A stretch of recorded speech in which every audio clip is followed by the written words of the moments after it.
Mon parrain ne m'aide pas assez. Peut-être que tu es dans cette situation et que tu te sens perdu ou laissé de côté. On va voir ensemble comment faire pour avancer, y compris sans parrain. Je tiens à préciser que cette vidéo est d'ordre général. Il est possible que tu t'identifies dans mes propos, car se retrouver dans une situation similaire est facile. Sache que je ne vise personne avec cette vidéo. Elle est juste informative. Je suis assez direct pour dire en face les choses à une personne. Si tu n'es pas abonné à cette chaîne, je t'invite à le faire en cliquant sur le bouton abonne-toi qui se trouve en bas à droite. N'hésite pas à cliquer sur la petite cloche de notification pour ne rien louper lorsque je poste des vidéos. Je t'invite aussi à partager ce que tu fais si ton parrain n'est pas assez présent. L'idée n'est pas de nommer ou de faire des reproches, mais de partager tes astuces pour aider d'autres personnes dans la même situation. Enfin, si cette vidéo te plaît, n'hésite pas à laisser un petit pouce et on se voit juste après le générique.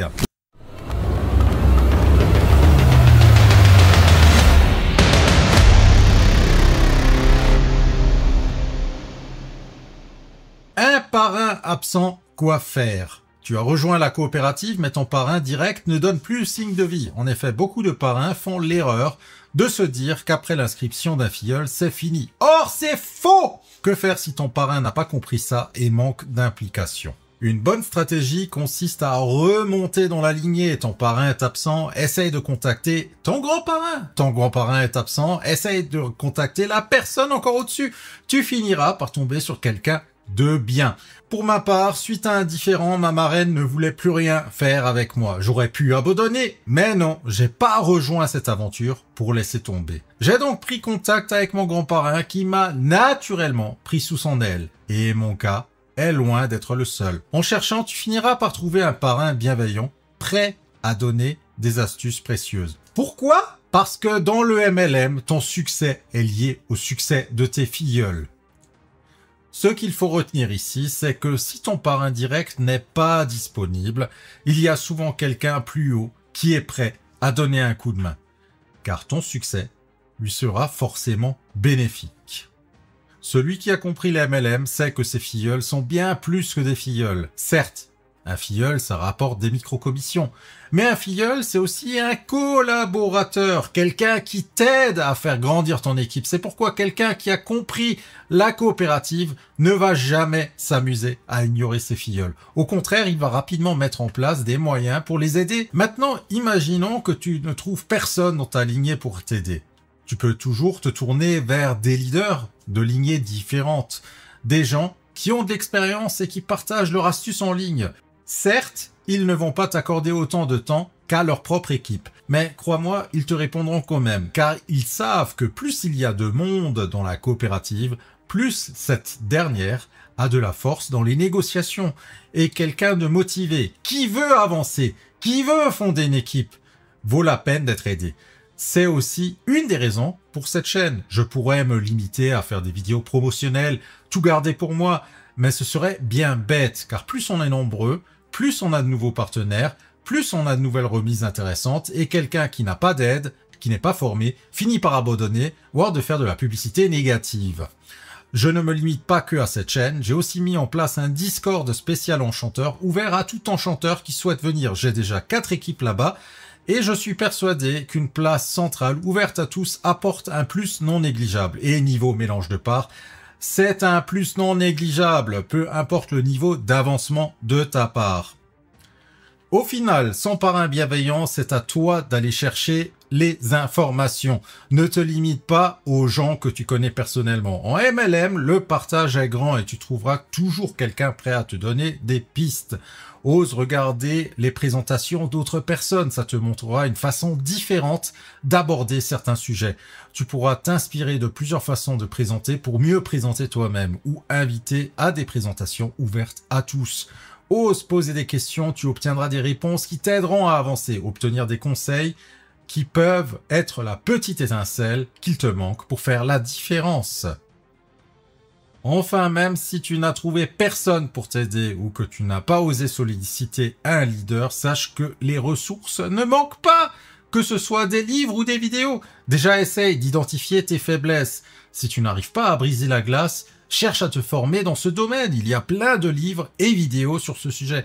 Si tu n'arrives pas à inviter ou à attirer la curiosité, fais de même. Forme-toi dans ce domaine. Si tu obtiens constamment des excuses comme « je dois en parler à ma femme »,« je dois réfléchir », c'est une arnaque. Ce n'est pas parce que tes contacts sont trop bêtes ou que tu n'as pas de chance, mais parce que dans ton discours, il y a quelque chose qui ne va pas. Tu leur ouvres grand cette porte et ils te le font savoir. Là aussi, forme-toi pour répondre à ces excuses ou éviter que ton discours se dirige vers ce sens. Une fois que tu as identifié tes points faibles, tu peux facilement travailler sur ces points précis pour les corriger et tu verras que ce sera de plus en plus facile. En bref, avoir un parrain présent est un plus, mais ce n'est pas indispensable. Avec de l'initiative, on peut se débrouiller et je suis le parfait exemple que ceci est possible. Pourtant, je n'y connaissais rien en MLM, je suis loin d'être le plus doué dans ce domaine et j'ai encore beaucoup à apprendre. Partie 2. Parfois, on n'a pas la vision d'ensemble. Maintenant, on va aborder un autre point. Parfois, on peut avoir l'impression que notre parrain ne nous donne pas assez, alors qu'en réalité, il fait de son mieux.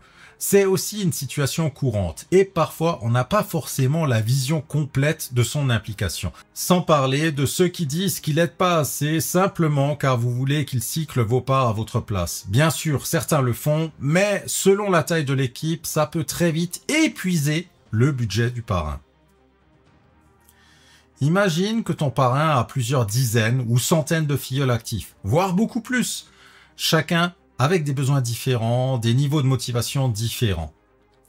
Peut-être qu'il te répond rapidement, avec des messages courts, mais cela ne veut pas dire qu'il ne veut pas t'aider. Ça peut simplement vouloir dire qu'il a un planning chargé et qu'il doit être efficace pour toucher tout le monde. Et même s'il n'a pas autant de filleuls que ça, peut-être qu'il a un métier et que le MLM est une activité secondaire. Il n'est pas toujours facile de jongler entre la vie de famille, la vie professionnelle et une activité secondaire. Essaie toujours de te mettre à sa place. S'il te donne accès à des moyens de communication, qu'il organise des appels d'équipe ou qu'il te répond lorsque tu le sollicites, c'est que ton parrain est là pour t'aider. Un parrain absent ne fait pas tout ça. Si tu trouves qu'il n'en fait pas assez, c'est avant tout ton ressenti personnel. Peut-être que sa semaine est chargée de présentations, de rendez-vous, de démarrage, de formation individuelle ou de formation pour lui-même. Et si vraiment tu veux plus de son temps, n'hésite pas à montrer ton implication, ton engagement pour que ton parrain ressente que tu es motivé et qu'il prend au sérieux ta demande. Ça peut paraître évident, mais c'est toujours bon de le rappeler. Sois proactif. Prends des initiatives, pose des questions précises et montre-lui que tu es prêt à agir. Les parrains sont souvent plus enclins à s'investir davantage avec des personnes qui montrent qu'elles avancent et passent à l'action. Par exemple, essaie de lui envoyer un message hebdomadaire avec tes objectifs et tes avancées. Ça montre que tu n'attends pas tout de lui, mais que tu as une vraie démarche de progression. En faisant ainsi, il verra que tu es sérieux.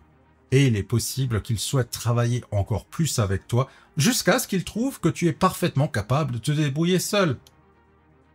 Finalement, ton parrain n'est pas là pour faire tout à ta place. Il est là pour t'accompagner, mais c'est à toi de prendre l'initiative et de prouver que tu es un partenaire sérieux dans l'affaire. Tu auras beau avoir le meilleur parrain du monde, si tu ne passes pas à l'action, il ne pourra rien faire pour toi et personnellement, je refuse de tirer les oreilles des personnes. Je suis dans le MLM pour cet état d'esprit de bienveillance, pas pour jouer au manager qui harcèle ses collaborateurs parce qu'ils ne font rien. Et je pense que nous sommes nombreux à être dans ce cas. Nous travaillons volontiers avec des gens motivés. Ceux qui ne le sont pas assez doivent en premier se motiver eux-mêmes. Et un parrain n'a pas à gaspiller son temps à essayer de pousser quelqu'un qui ne veut pas avancer. Parrain absent, les clés pour réussir seul. Enfin, j'aimerais conclure sur cette idée. Un parrain peut être un plus, mais il n'est pas indispensable pour réussir. Beaucoup de personnes se plaignent et disent « J'arrive pas car j'ai pas d'aide de mon parrain ». Est-ce que c'est pas là une excuse? Ton parrain n'aide pas, tu veux réussir. Qu'est-ce qui t'empêche de prendre un livre ou de regarder des vidéos pour corriger ce qui ne va pas? Rappelle-toi que si tu as rejoint la coopérative, c'était avant tout pour toi. Alors ne te cache pas derrière l'excuse de l'inaction de ton parrain, double-le, fais mieux que lui, décroche les primes que lui n'a pas réussi à décrocher, ose, va de l'avant, ne te laisse pas décourager, ne te laisse pas détourner de ton objectif lorsqu'on te présente des alternatives. Tu es par exemple patient pour ta retraite alors que tu n'es même pas certain qu'un jour tu l'auras. Il se passera quoi si de nouvelles réformes sortent et modifient son mode de calcul, sa durée ou son montant? Il se passe quoi si par malheur tu quittes ce monde avant? Tu vois bien que rien n'est garanti et pourtant tu acceptes tous les mois d'avoir des retenues sur ton salaire pour quelque chose de totalement incertain et de très lointain. Et je vais finir par te partager une anecdote intéressante. J'ai eu la chance de discuter avec un membre de la coopérative qui n'a pas la chance d'avoir une lignée pour l'aider et qui connaît le succès. Alors qu'au début, il n'y avait rien, qu'il a tout dû construire à partir de zéro et qu'il a dû faire face à plein de critiques. Cette personne a eu énormément de tracas au fur et à mesure de son aventure et aurait eu 1001 raisons d'arrêter. Elle n'a jamais abandonné, a gardé le cap et connaît aujourd'hui le succès. Tu te demandes sans doute de qui je parle. Eh bien, je parle du fondateur, Wilfried Rivière. Ça fait 10 ans que la coopérative existe. Elle a failli disparaître à plusieurs reprises. Il a dû tout recommencer, repartir de zéro. Et quand bien même ce concept fonctionne aujourd'hui, il continue de subir la critique. Personne ne pouvait prédire qu'il arriverait à construire ce qu'il a su construire. Tout le monde pensait qu'il allait se planter. Et pourtant, il a réussi à créer un MLM où il n'y a pas de produit à vendre. Un MLM qui s'adresse à tous. Un MLM où les choses qu'on achète tous les jours nous rapportent de l'argent. Cette semaine, il était invité dans notre Zoom d'équipe et nous a partagé des anecdotes. Il nous a dit la lecture est hyper importante. Si j'ai 3 livres à vous conseiller, ce sont ceux-là. Lisez-les. Même si vous n'aimez pas lire, ces 3-là vous apporteront énormément. Le premier livre s'appelle « Comment se faire des amis » de Dale Carnegie. Alors le titre est un peu cucu, mais c'est super bien pour apprendre à se connecter avec les autres. Le second, « Père riche, Père pauvre » de Robert Kiyosaki, pour comprendre l'importance des actifs et la liberté financière. Et enfin le dernier, « Réfléchissez et devenez riche » de Napoléon Hill pour développer une mentalité de réussite. Moi non plus, je n'aime pas lire, mais j'avoue que j'ai découvert plein d'astuces, de choses très intéressantes dans les livres que j'ai lus et je me suis parfaitement identifié aux exemples de choses à ne surtout pas faire. Et c'est justement parce que j'ai lu différents livres que j'ai changé certaines choses, pas assez, mais suffisamment pour voir une évolution positive. Donc crois-moi, si Wilfried recommande de lire ces 3 livres, c'est pas pour rien. Et si tu les as déjà lus, n'hésite pas à les relire, car bien souvent, lorsqu'on relit ces livres, on comprend un message qu'on ne comprenait pas à la première lecture. Voilà, j'espère que ces conseils vous aideront à voir les choses sous un nouvel angle et retrouver des solutions. N'oubliez pas, un parrain peut être une aide précieuse, mais ce n'est pas lui qui fera le travail à ta place. Il n'y a que toi qui peux le faire et qui peut avancer et obtenir des résultats. Si toi aussi tu as été dans cette situation et que tu as trouvé des solutions pour avancer seul, partage ton expérience en commentaire, ça aidera sûrement d'autres personnes. Et bien sûr, si tu as aimé cette vidéo, n'oublie pas de t'abonner, de liker, de laisser un petit pouce et de partager cette vidéo auprès de ton équipe. À très vite pour une prochaine vidéo et d'ici là, passe à l'action.